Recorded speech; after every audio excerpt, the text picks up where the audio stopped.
आइए शुरुआत करते हैं हमारे अध्याय प्रथम, जिसका नाम है भोजन एवं मानव स्वास्थ्य। उसका आज भाग 2 करने जा रहे हैं।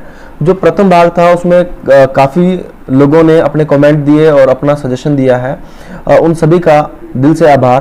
और आप लोगों के कमेंट से हमें एक बहुत ही ऊर्जा मिलती है और एक अच्छा करने का प्रयास किया जाता है।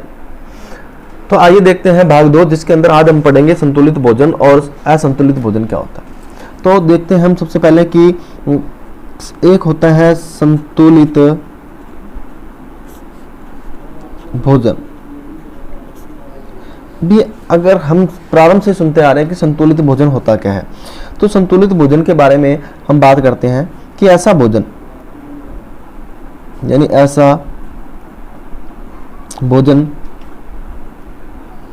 जिसमें शरीर के लिए आवश्यक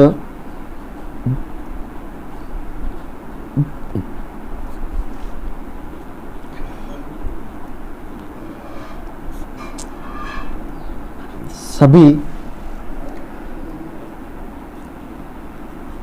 पोषक तत्व उपस्थित हो, उसे हम क्या कहते हैं? संतुलित भोजन कहते हैं।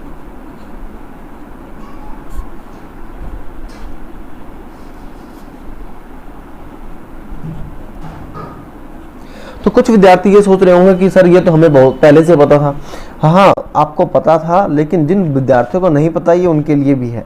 तो देखिए, संतुलित भोजन की बात करते हैं। तो संतुलित भोजन में हमने ये पढ़ी कि शरीर के लिए जो आवश्यक है पोषक तत्व हैं वो उपस्थित हो, लेकिन उनकी मात्रा भी क्या होनी चाहिए? उनकी निश्चित मात्रा ही उपस्थित होनी चाहिए। ध्यान रखना, उनकी निश्चित मात्रा ही होनी चाहिए। अगर आप मात्रा को कम कर दोगे या आप ज्यादा कर दोगे तो आप उनके अभाव रोग से ग्रसित हो जाओगे। अब कुछ लोगों को ये अभाव रोग नहीं पता। उस अभाव रोग को हम सामान्य नाम से जानते हैं कुपोषण, यानी कि बुरा पोषण। देखिए, हमें अब भोजन में जो जो पदार्थ मिलते हैं उन पदार्थों के नामों की सूची जैसे आपको पहले बताई थी मैंने। तो हम बात करते हैं कार्बोहाइड्रेट की, उसके बाद में वसा की, उसके बाद में प्रोटीन की, और उसके बाद में विटामिन्स की। विटामिन्स के बाद में आते हैं मिनरल, और मिनरल्स के बाद में आते हैं जैसे जल। ठीक है, तो ये कार्बोहाइड्रेट है, वसा है, प्रोटीन, विटामिन, मिनरल्स। अगर हम इनका एक सही अनुपात लेंगे तो ये संतुलित भोजन है। अगर आपने किसी खाने में कार्बोहाइड्रेट की मात्रा बहुत ज्यादा कर दी और वसा की मात्रा या प्रोटीन की मात्रा कम कर दी तो ये आपके लिए क्या हो जाएगा? ये आपके लिए संतुलित भोजन नहीं रहेगा। कुछ लोग क्या करते हैं, प्रोटीन की मात्रा तो ज्यादा ले लेते हैं, लेकिन वो कार्बोहाइड्रेट और वसा जो है इनकी मात्रा को कम कर देते हैं। तो ऐसे अवस्था में भी, यानी किसी पदार्थ की मात्रा को आप बढ़ा देते हो और किसी की कम कर देते हो, तो वहां भी आप में अभाव रोग होने की संभावना रहती है। तो इन अभाव रोग को हम किस नाम से जानते हैं? कुपोषण के नाम से जानते हैं। आज हम पढ़ते हैं कुपोषण के बारे में। तो जो विटामिन से संबंधित हमने जो रोग पढ़े थे, उन रोग में उन्हें भी हम क्या बोलते हैं? कुपोषण बोलते हैं। इंग्लिश में इसका नाम होता है माल न्यूट्रिशन। ध्यान रखना, माल न्यूट्रिशन का मीन होता है यानी कि पोषण की कमी। तो देखो, ये माल न्यूट्रिशन अलग अलग प्रकार का हो सकता है। आज हम पढ़ने जा रहे हैं वो है प्रोटीन की कमी से होने वाला कुपोषण, यानी कि प्रोटीन कुपोषण।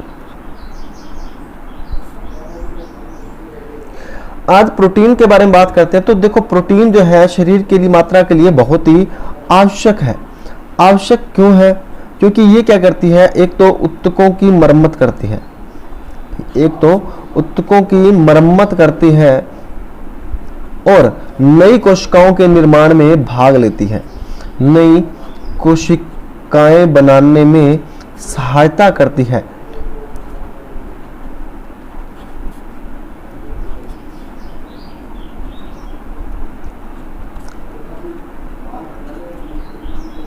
लेकिन हम बात कर रहे हैं अगर मान लो कि किसी कारण से व्यक्ति में प्रोटीन का कुपोषण हो जाए तो क्या होगा। तो हम बात करते हैं प्रोटीन कुपोषण के कारण 2 प्रकार की बीमारियां हो सकती है। ध्यान रखना, पिछली बार ये रीट में भी पूछा गया क्वेश्चन था और पटवार और कांस्टेबल में भी आया हुआ क्वेश्चन है एक, कि प्रोटीन की कमी से होने वाला रोग कौन सा है। तो हम बात करते हैं प्रोटीन की कमी से होने वाला रोग। तो यहाँ पे 2 रोग आते हैं, एक का नाम है क्वाशियोरकर, देखो नाम काफी बड़ा है, क्वाशियोरकर, और एक बीमारी है जिसका नाम है मरासमस, जिसका नाम है मरासमस।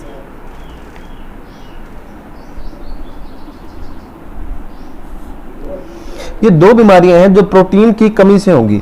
तो देखो हम बात करते हैं, इनको हम बहुत ही आसानी वाली ट्रिक से समझ लेते हैं।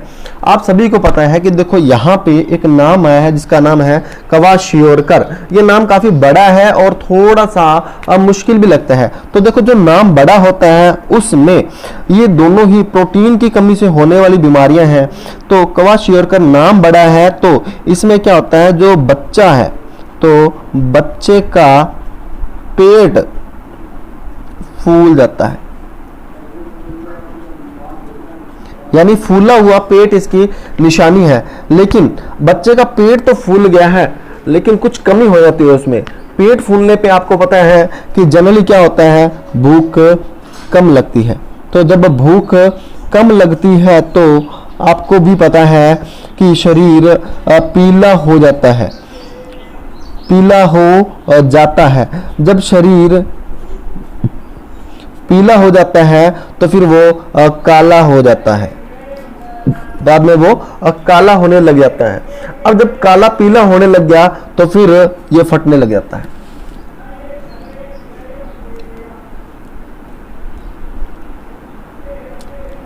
काला जाता है तो फिर उसके बाद में क्या होता है कि त्वचा जो है वो फटने लग जाती है।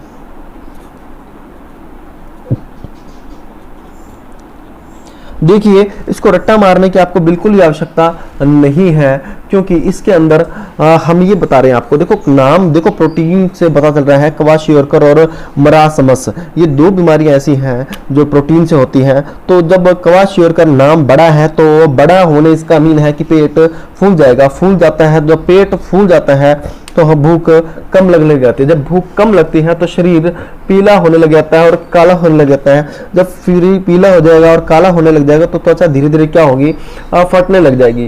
तो ये वाली जो बीमारी थी वो क्वाशियोरकर है। लेकिन इसी बीमारी को जब घुमा दिया जाता है, यानी कि जब उस व्यक्ति में, देखो नाम से पता चल रहा मरासा, यानी कि उसमें मरा हुआ सा लगेगा, जब बच्चा आपको कमजोर लगेगा, तो वो बीमारी कौन सी है, मरासमस है। तो इसमें क्या होता है, प्रोटीन की कमी के साथ साथ प्रोटीन की कमी तो होती है, प्लस इसमें क्या होता है, शरीर में ऊर्जा की कमी भी हो जाती है। ध्यान रखना, ऊर्जा की कमी भी होती है।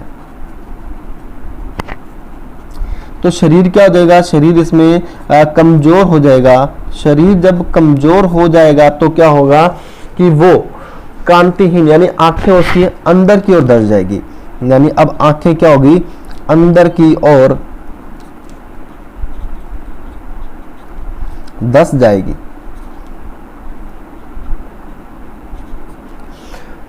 तो देखो हमने बात की, यहाँ पे 2 बीमारियां थी जिसका नाम प्रोटीन की कमी से होने वाली, एक तो क्वाशियोरकर थी। क्वाशियोरकर देखो नाम बड़ा है तो पेट फूल जाएगा। तो पेट जब फूल जाता है तो भूख कम लगती है, और जब भूख नहीं लगती बच्चा तो पीला होने लगेगा, और पीला होने के कुछ दिनों बाद वो काला हो जाता है और त्वचा फटने लग जाते हैं। तो ये तो होती क्वाशियोरकर। तो मरासमस, यहाँ पे नाम से पता चल रहा मरा हुआ सा, मरा यानी कि कमजोर सा लगेगा। जब शरीर कमजोर लगेगा तो आपको पता है उसकी आंखें अंदर की ओर धसी होगी। जब मरा हुआ सा लग रहा है तो इसका मीन उसमें ऊर्जा की भी कमी है और प्रोटीन की कमी है। तो ये 2 बीमारियां थी जो प्रोटीन की कमी से होती है। तो ध्यान रखना, ये बीमारियां प्रोटीन की कमी से होने वाली, यानी प्रोटीन का कुपोषण है ये। अब हम बात करेंगे खनिज, यानी कि मिनरल, जिनको हम सामान्य भाषा में जानते हैं इनको खनिज। ध्यान रखना, खनिज की खुदाई होती है, यानी खोद कर निकाले जाते हैं, उन्हीं पदार्थों को हम खनिज कहते हैं। तो खनिज से होने वाले कुपोषण के बारे में भी बात कर लेते हैं। अगर आपको ये टॉपिक अच्छा लगा तो इसके लिए आप एक लाइक कर सकते हैं और अच्छा से कमेंट दे सकते हैं। और अगर अभी तक आपने इस चैनल को सब्सक्राइब नहीं किया है तो इस चैनल को सब्सक्राइब कर सकते हैं। और हम आगे पढ़ने जा रहे हैं अपना खनिज कुपोषण के बारे में, बहुत छोटा सा टॉपिक है, तो बने रहिए आप मेरे साथ।